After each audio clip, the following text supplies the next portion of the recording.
Welcome back to Thimbleberry U. I'm John Jack Hay, joined as always by Amy Wallace from Thimbleberry Financial. Hey, Amy. Hey, Jag. Good to talk to you. Always a pleasure to be with you. Today we're talking about when one partner leaves healthcare before the other. Many healthcare couples picture retirement happening at the same time. One day you both step away from work, start the next chapter together. But in real life, rarely is that how it unfolds. Healthcare careers can be physically demanding, emotionally intense, as many of our listeners know, and unpredictable. It's very common for one partner to reach a point where they're ready to step away while the other one still wants to work for a few more years. Today, we're going to talk about how to coordinate that transition thoughtfully so income, insurance, and expectations all stay aligned. Amy, this seems like something a lot of healthcare couples have to quietly navigate, if not all couples. Yeah, it's interesting we're talking about this from a healthcare couple's perspective, because it would be easy to say, well, one person's in healthcare, one's not. And that's very common too. We do just have a lot of clients in healthcare, and a lot of times both parties are in healthcare, or with our specialty in tech too, we get one healthcare, one tech. That's why we're talking about it both, but a lot of what we're talking about could apply to healthcare and another industry too. Sure. So what's interesting is that healthcare careers have a way of stretching people in different ways and at different times.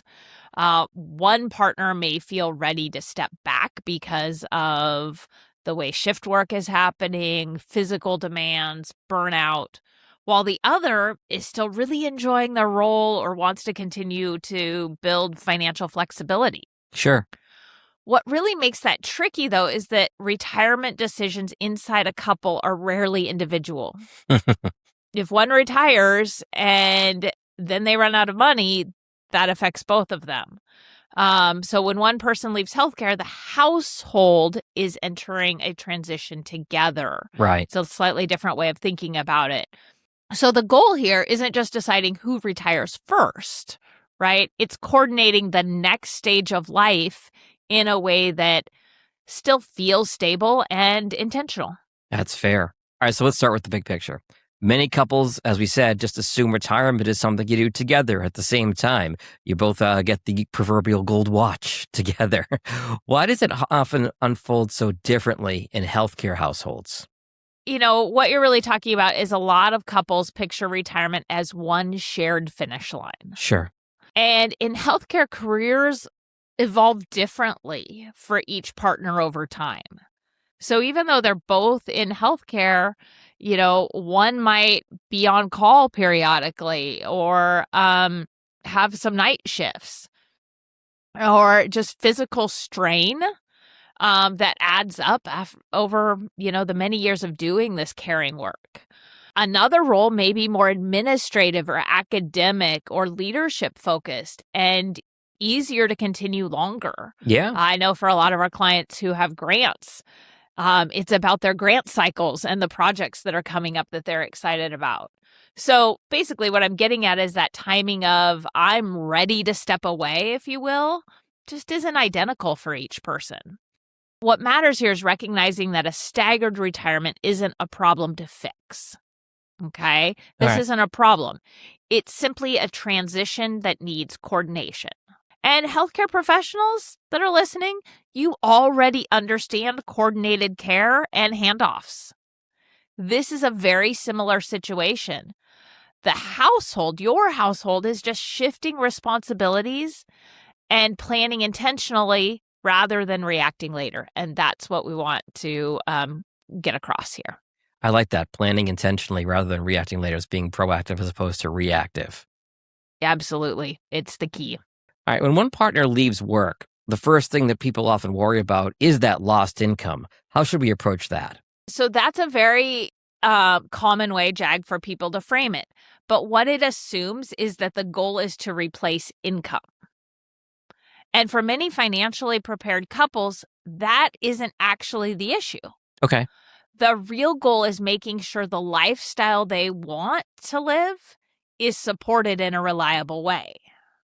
So instead of replacing income, we usually focus on creating a dependable household paycheck, the amount that covers those lifestyle needs and desires. So that paycheck may come from several sources working together. So sometimes the working spouse's salary can actually cover that. That then is easy.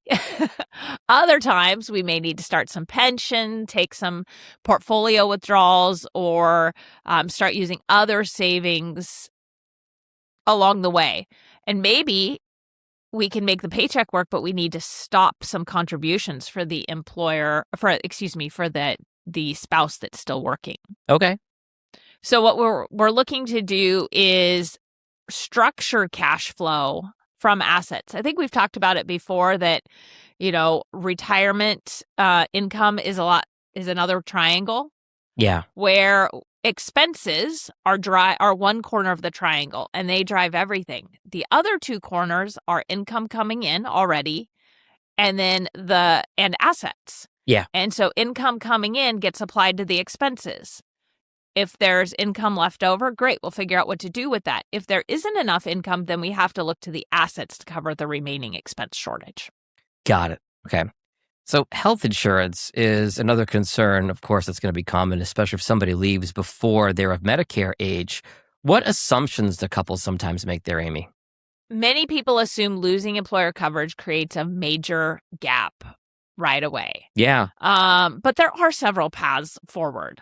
So the retiring spouse may be able to join the working spouse's employer plan. And even when they work at the same place, that might be cheaper than them each having their own coverage. Sure. Some people temporarily continue their previous coverage through COBRA. Mm-hmm. Maybe they've got a short window until they are 65 and can start Medicare. They just want to have the continuity. Others transition to an individual policy for a few years. So really all the options might be there. Yeah. The important part of this transition is thinking ahead to what you want to do. It's no fun for anybody who goes into retirement and says, is heading into retirement and says, I'm going to figure that out once I retire, because all of the sudden they feel a lot of stress around, I should have looked at this earlier. Yeah. So as healthcare professionals, our listeners understand how disruptive insurance changes feel to people. Mm-hmm. So it's mapping that out before you leave work, and the decision then becomes much, much more simple. What I think the takeaway here is insurance is a logistics problem, not a crisis. So long as you're proactive and not reactive. Exactly. And it's not a reason to not retire. I'm not old enough for Medicare. I have enough assets. I don't know how to navigate this. Not a reason to hold off if that's what your heart says to do. Every individual circumstance is different. Yes. Okay, so let's go back to the financial side for a minute. Once one partner leaves healthcare, how do you help couples think about the next phase of their financial life? Great question, Jag. And this is where we often see another assumption. People think retirement planning is about stopping work and then living off investments. Right. Makes sense. For couples, especially when one person is still working, it's again more coordinated. It's not my life, your life. It's we're in this flow depending on what we're each doing. Mm-hmm. So if the one spouse is still working and earning money, they may or may not be contributing to retirement accounts. And healthcare professionals often have multiple retirement resources like 403Bs, 457s, pensions, non-qualified savings. And all of those resources, right? It's a big bucket. It's a big bucket with smaller buckets inside of it. Yes. We don't need to pull from every bucket at the same time. We can look at this and say there is a place from a tax standpoint now or a tax standpoint in the future that makes more sense for you to draw from right now so that other money can continue to grow. Maybe some money, if we're drawing off of it, does need to be a little bit more conservative than dollars we're not going to lose, not the word I meant, use for a long time. And so that's staged based on when we think life is going to happen and what can be projected. So salary can support the household first, then maybe it's pensions or Social Security, and then investments. Or maybe it's salary now plus investments, and Social Security and pensions will kick in a little bit later. And then again, later, more investments are going to fill the void. Makes sense. So sequencing based on what's anticipated really helps add some security and comfort. Yeah. Okay, I've been dying to ask you this whole time we've been talking. Obviously, the financial piece is very important, but what about the lifestyle piece? Suddenly, one partner's got a lot more time. The other might still be working those long, stressful hours. How do we navigate that? Jag, are you asking me to play marriage counselor? I know it's part of your job. Yeah, at times it is. It's great that you wanted to ask that question. You're right. It can create conflict. One partner suddenly finds they have flexibility and free time, and the other partner is still toiling at work, right? Long shifts, patient care, changes, etc. So what we have to remember here, this is about empathy. Yeah. Right? And that's what this is really about. And it can feel financial because that's the thing that they can pinpoint. While one person is excited about these new changes in their life, the other may be finding it exhausting, especially if they had different expectations, right? Yeah. I joke with my family because I love to ski, that I will retire in a few years or soon. It won't happen. I would go crazy. I like working. You're too much of a workaholic. Yeah. Yeah. And they joke that in 3 months I'd turn them into a project. I'm like, no, I'll become a ski instructor. It'll be great. Right? But really, my husband says the problem is I would never get to pick out my own food to eat. You would like bring it to me and say, here's your lunch, here's your snacks. And he's like, and when I want junk food or something bad for me, I'm never going to get it because you're not going to let it in the house. That's great. And so he has this expectation. There's also an expectation that I will paint within 3 months every room in our house 6 times. Not going to happen. But the point here is I have this one vision of what life would be like if this happened. My husband has a very different vision that my kids jump on board with. And so, we joke about it as an open conversation. That's what couples entering this phase where one person has a new life that both people have probably looked forward to at some point. Oh, yeah. Need to talk about. Hopefully they can do it in a joking and laughing way, but it's important to get those ideas out. I'm still going to be working. If we share household duties 50-50, but you're home now, is that still the case? Or I was thinking you'd pick up most of that, but now I'm still doing it. Or you took on all these hobbies that actually have taken up more of your time than working did. I'm picking up, even though I'm still working, more of the responsibilities now, right? That's where that conflict comes from. So I'm so glad you asked about this. If I can make a confession here, Amy, part of the reason I was dying to ask this question is it relates to me a little bit. So obviously my wife and I are not of retirement age, but we moved into this new home over the holidays that we love. And about a month ago, she was mandated back into the office 5 days a week. She'd been working from home through mostly since COVID. I work from home. So we've got this new house that she can really only enjoy on Saturdays and Sundays. And I'm here all day with the dog. And I have tried to your point a moment ago, pick up a lot more of the housework stuff, the dishes, the laundry, not really cleaning because I'm not good at it and she'll just do it over anyway. But it's, Amy's cracking up if you're on the audio version.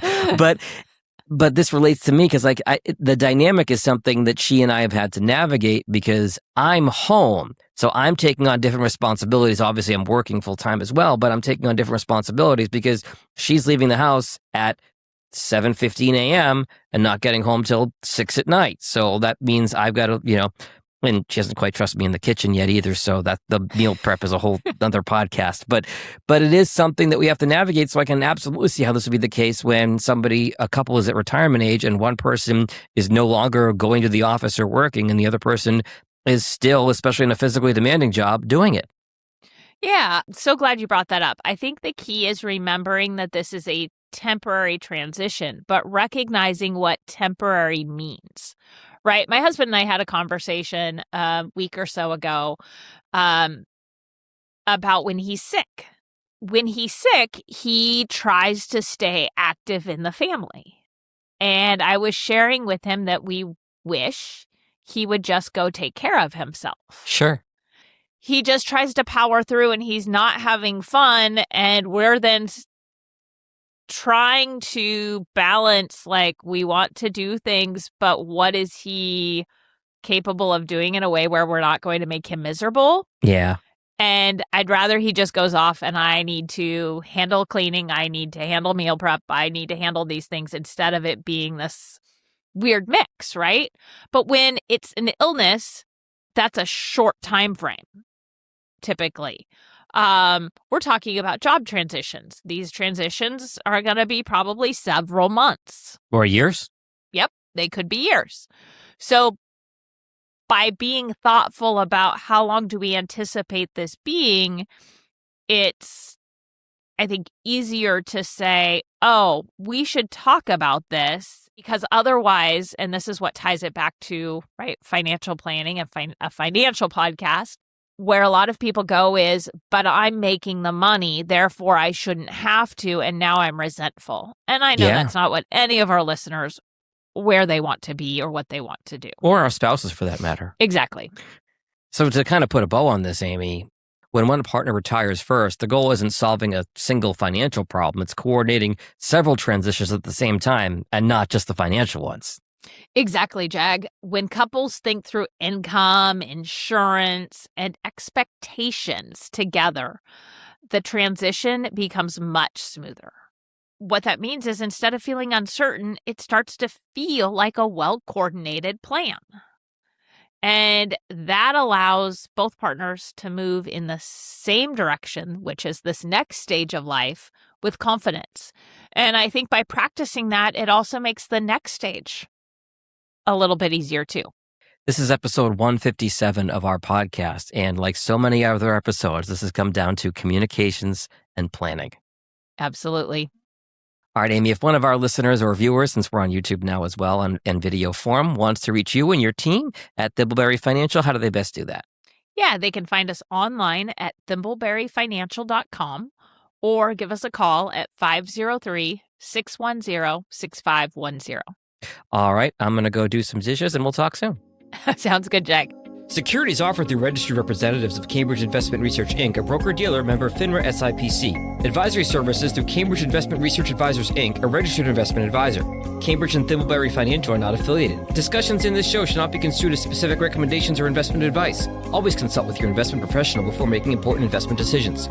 Securities offered through registered representatives of Cambridge Investment Research, Inc., a broker-dealer member FINRA SIPC. Advisory services through Cambridge Investment Research Advisors, Inc., a registered investment advisor. Cambridge and Thimbleberry Financial are not affiliated.